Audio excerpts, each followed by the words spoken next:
বিসমিল্লাহির রহমানির রহিম। আসসালামু আলাইকুম ওয়া রাহমাতুল্লাহি ওয়া বারাকাতুহু।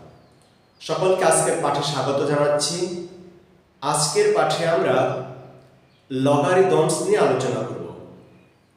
আমি লিখে নিলাম যে ইমাজিন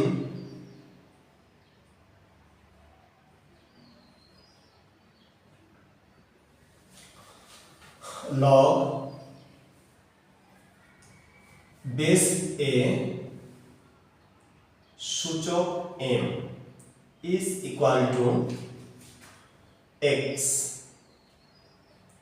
এবং log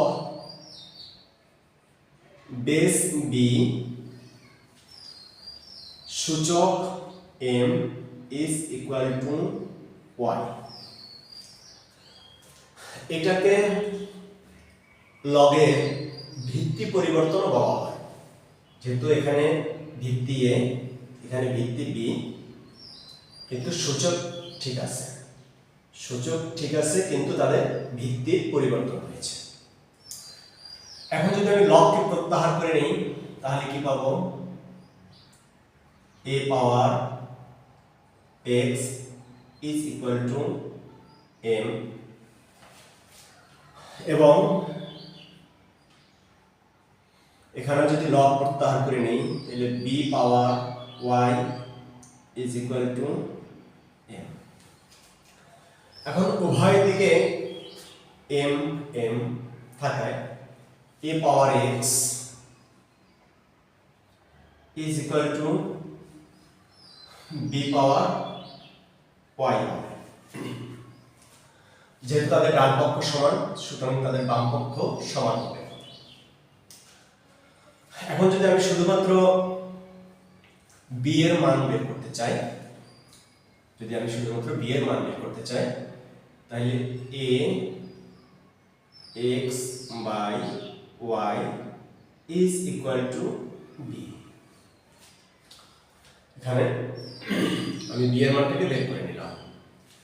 এখন যদি আমি আবার লগকে পুনঃস্থাপন করি তাহলে log a, b হবে সূচক হবে মান, সূচক x by y হবে মান। এখন যদি আমি এখানে r গুণন করে নিই, তাহলে যা পাই তা হলো y log a power b is equal to x। এখন যদি আমি x এবং y এর মান বসিয়ে নিই এই সমীকরণটিতে, তাহলে যা পাই y এর মান হলো log b power m log b power m, ওর সাথে গুণ সম্পর্ক আছে এজন্য আমি গুণটা দিয়ে নিলাম, log a power b is equal to x এর মানটা যদি বসাই তাহলে log